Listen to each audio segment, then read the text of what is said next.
سلام دوستان، مهرداد پورخیری هستم با جلسه سوم دوره آی پی سابنتینگ در خدمت شما دوستان.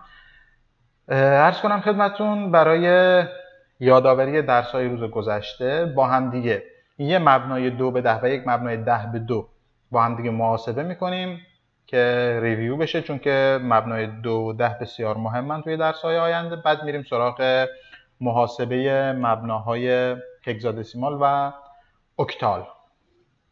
خب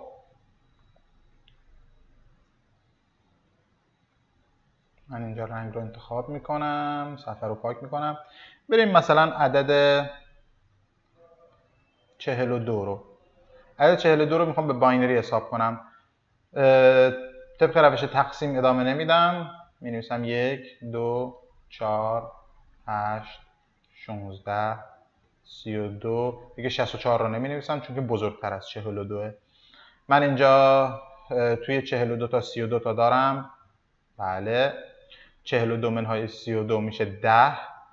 توی 10 تا 16 تا دارم؟ ندارم. توی 10 تا 8 تا دارم؟ بله. 10 منهای 8 میشه 2. توی 2 تا 4 تا دارم؟ ندارم. توی 2 تا 2 تا دارم؟ بله.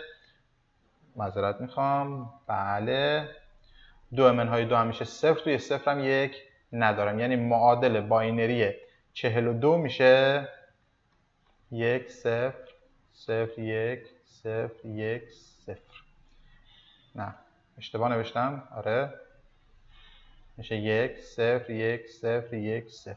این میشه معادل باینری. حالا اگر بخوام از روی معادل باینریش معادل دسیمالش رو حساب کنم که بسیار آسونتره، یه رنگ دیگه میگم عدد 1 0 1 0 1 0 رو اگر بخوام معادل دسیمالش رو حساب کنم، ارزش ها نوشته میشه 1 2 4 8 16 32. خوب نگاه کنید، من اعدادی که معادل 1 دارن اینجا پایین، اون ارزش هاشون رو با هم دیگه جمع میکنم. 32 و 8 میشه 40. 40 با 2 مساوی است با 42. این یک مثال بود که حل کردیم جهت ریویوی درس جلسه قبل. بریم سراغ مبنای اکتال.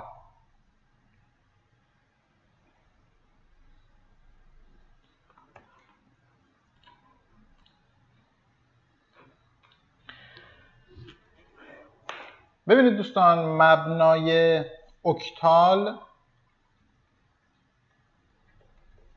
یا به فارسی مبنای 8 یا هشتی هم بهش میگن، یا 8 هشتی هم بعضیا میگن، حالا نمیدونم کدوم درسته. مهم همین اکتال بودن و مبنای 8 بودن، که حالا هشتی یا 8 هشتی زیاد اهمیتی نداره. ببینید قاعدتا طبق تعریفی که کردیم هر مبنایی به اندازه خودش رقم داره، یعنی 0 1 2 3 4 5 6 7. اینا ارقام مبنای 8 که 8 میشه از 0 تا یکی کمتر از خودش که میشه 7. ببینید اگر در نظر بگیرید برای محاسبه این ارقام، خب از 0 تا 7 که بزرگترینشه، من چند بیت نیاز دارم؟ من معادل 7 رو به باینری اگر بخوام بنویسم میشه 1 1 1. 3 تا 1. درسته؟ بیایید معادل 6 هم بنویسیم، میشه 1 1 0. اوکی. معادل 5 میشه 1 0 1. معادل 4 میشه 1 0 0. معادل 3. ببینید من تا 4 که بیام، خب برای محاسبه این اعداد به 3 بیت، به 3 رقم باینری نیاز دارم. در نتیجه این بالایی ها هم که کمتر از 3 رقم باینری نیاز دارن رو با 3 رقم می نویسم. یعنی 3 میشه 1 1، یه دونه 0 میذارم پشتش. اوکی. اینجا که میشه 2 میشه 1 0، یه دونه 0 میذارم پشتش. لزوما با 3 بیت باید بنویسیمشون. اینم میشه 0 0 1، اینم میشه 0 0 0. این رو باید به خاطر بسپارید. یعنی ارقام مبنای 8 یا اکتال که 0 تا 7 هستن معادل باینریشون میشه این. حالا من اگر یک عددی رو در مبنای اکتال بنویسم، مثلا بنویسم 7 2 1. اوکی، این در مبنای اکتاله. حالا اگر بخوام این رو به باینری تبدیل کنم میشه چه عددی؟ ببینید من به ازای هر کدوم از این ارقام باید 3 بیت بنویسم. یعنی من اینجا به ازای 1 باید 3 تا بیت، به هر 0 و 1 میگن یه بیت. به ازای 2 3 تا بیت و به ازای 7 هم 3 تا بیت باید بنویسم. اوکی، 1 میشد چند؟ میشد 0 0 1. من اینجا بنویسم 0 0 1. به ازای 2 من چند باید بنویسم؟ 0 1 0. به ازای 7 باید چند بنویسم؟ بنویسم 1 1 1. این رقم معادل باینری عدد اکتال 7 2 1 میشه 1 1 1 0 1 0 0 0 1. حالا من اگر بخوام این رقم رو به دسیمال تبدیل کنم، میخوام ببینم این 7 2 1 اکتال تو دسیمال میشه چند. قاعدتا یه عدد دیگه غیر از این ما نمیتونیم بگیم این 721، چون این 721 نیست. 721 یک عدد اکتال بود. 721 یک عدد اکتال. این 721 معذرت میخوام، 721 یک عدد دسیماله. این 721 اکتاله. خب من این 721 اکتال رو بهتون یاد دادم چجوری باید به باینری تبدیل کنیم دیگه. به ازای هر رقم 3 بیت و این 3 بیت 3 بیت 3 بیت میاریم پایین. حالا اینو من اگر بخوام به دسیمال تبدیل کنم، خب قاعدتاً باید ارزش ها رو بنویسم. 1 2 4 8 16 32 64 128 256. حالا وقتی بخوام به دسیمال تبدیل کنم باید این ارقامی که اینجا رقمشون یکه ارزش هاشون رو جمع کنم که قاعدتا 256 به علاوه 128 میشه 384 به علاوه 64 میشه 448. 32 رو که جمع نمی کنیم به علاوه 16ش میکنیم میشه 464 و 8 و 4 و 2 و 1 هم 2 رو که ول میکنیم 1 هم که به علاوه 1ش میکنیم میشه معادل 465. یعنی این معادل دسیمالش معادل عدد 465. اوکی، پس این 7 2 1 اکتال شد 465. حالا ما یاد گرفتیم که اکتال رو چجوری به باینری و باینری رو به دسیمال تبدیل کنیم. ببینید راهی برای احتمالاً، من مطمئن نیستم کاری هم ندارم، اکتال مستقیما به دسیمال احتمالاً راهی براش وجود داره، شاید هم راهی وجود نداشته باشه، ولی چیزی که من میخوام یادتون بدم که آسون بتونید دستی حساب کنید، درگیر نمیدونم ماشین حساب و محاسبات عجیب و غریب نشید، اینه که اکتال رو به باینری و باینری رو به دسیمال تبدیل کنید. اوکی، بریم یه عدد دیگر رو حساب کنیم. مثلا یه رنگی انتخاب کنیم، مثلا نارنجی. خوبه؟ من میخوام محاسبه کنم یک عدد اکتال، مثلا 6 7. 6 7 اکتاله. این رو قراره به باینری تبدیل کنیم.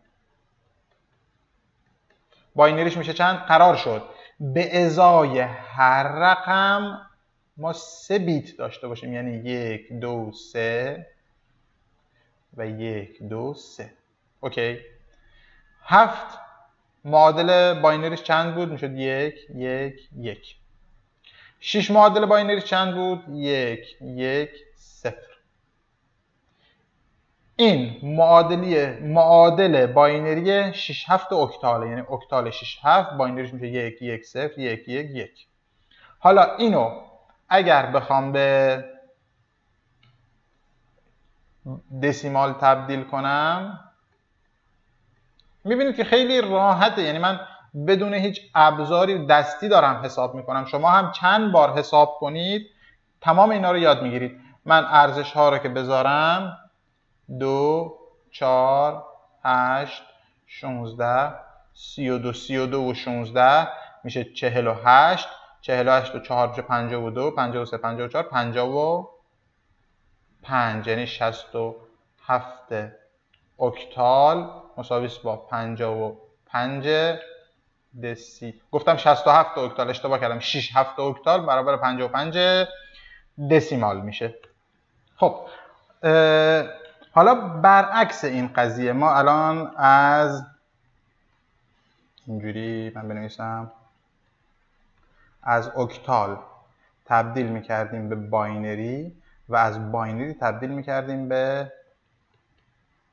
دسیمال. یعنی در واقع برای اکتال به دسیمال از این واسط باینری استفاده میکردیم که راحت بشه کارمون.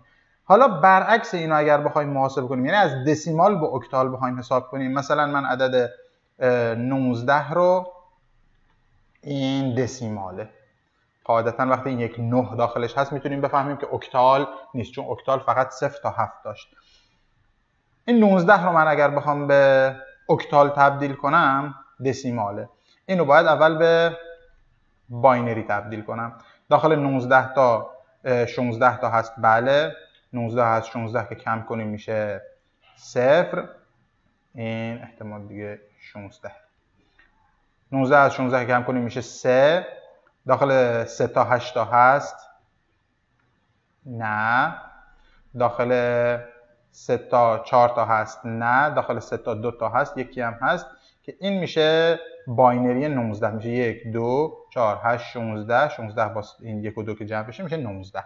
حالا من اگر بخوام اینو به اکتال تبدیل کنم میشه، من اینجا 1 2 3 1 2 یه دونه صفرم باید اینجا اضافه کنم. من اینو زرد میکنم که بدونید برای اکتالش. ببینید یه صفر کم داریم، این 3 تا یه رقم اکتال، این دوتا هم یه رقم اکتال، یه صفر اینجا اضافه میکنم. این 3 تا میشه 1 2 4 1 و 2 میشه 3. این 3 تا رو هم جدا حساب میکنم، 1 2 4 که این میشه 2. ببینید جدا جدا این 16 رو دیگه نمیگیریم، میگیم 1 2 4 دوباره 1 2 4. اینجا 1 و 2 که جمع بشن میشن 3. اینجا هم این 2 رو فقط داریم میشه 2.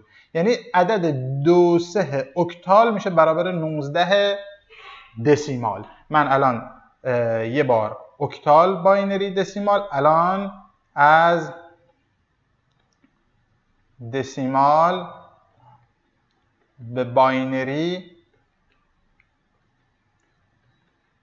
به اکتال براتون تبدیل کردم. مبنای اکتال زیاد مبنای کاربردی توی مباحث کامپیوتر نیست، شاید تو مباحث الکترونیک و مدارات منطقی و این داستان‌ها کاربردی داشته باشه که زیاد به کار ما نمیاد. من اکتال رو فقط واسه اینکه تمام مبناهای عددی معروف رو براتون تبدیل کرده باشم انجام دادم که یادش بگیرید.